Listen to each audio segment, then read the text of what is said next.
മാസപ്പടി കേസില് പിണറായി വിജയന്റെ വീട്ടില് ഇ.ഡി. റെയ്ഡ് ചെയ്തതില് പ്രതിഷേധവുമായി സിപിഎം. ഇ.ഡി. നടപടിയെ രാഷ്ട്രീയമായി നിയമപരമായി നേരിടാനാണ് സിപിഎം ഒരുങ്ങുന്നത്.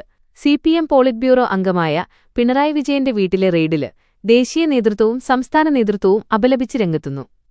ഇ.ഡി. റെയ്ഡ് തുടരുന്നതിനിടെ രാഷ്ട്രീയ വിമർശനം ഉന്നയിച്ച് മുൻ മന്ത്രി മുഹമ്മദ് റിയാസും രംഗത്തെത്തി. വളഞ്ഞിട്ടടിച്ചോളൂ എന്നും സംഘപരിവാറിനു മുന്നില് കുമ്പിടില്ലെന്നും അദ്ദേഹം ഫേസ്ബുക്കില് കുറിച്ചു.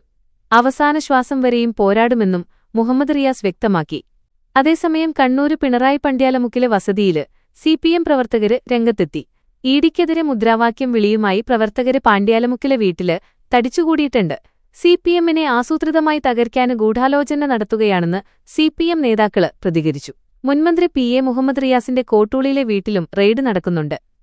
പിണറായി വിജയന്റെ മകള് ടി. വീണയുമായി ബന്ധപ്പെട്ട മാസപ്പടിക്കേസിലാണ് റെയ്ഡ് നടക്കുന്നത്. കൊച്ചിയിലെ സിഎംആർഎൽ ഓഫീസ്, ബംഗളൂരുവിലെ എക്സാലോജിക്കിന്റെ പൂട്ടിയ ഓഫീസ് ഉൾപ്പെടെ 12 ഇടങ്ങളിലാണ് ഒരേസമയം പരിശോധന പുരോഗമിക്കുന്നത്.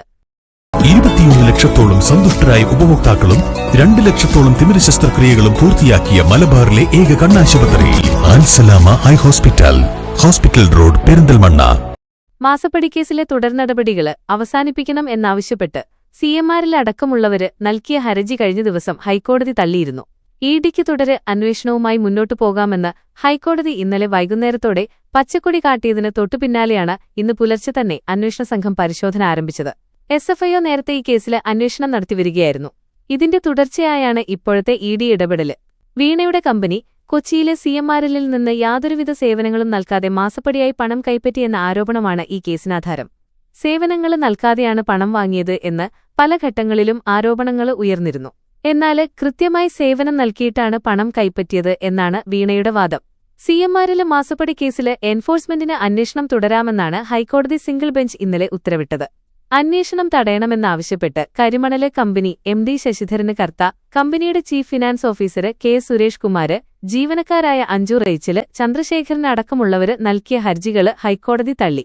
മേൽക്കോടതിയെ സമീപിക്കാന് ഒരാഴ്ച സാവകാശം വേണമെന്ന കമ്പനിയുടെ ആവശ്യവും കോടതി അംഗീകരിച്ചില്ല.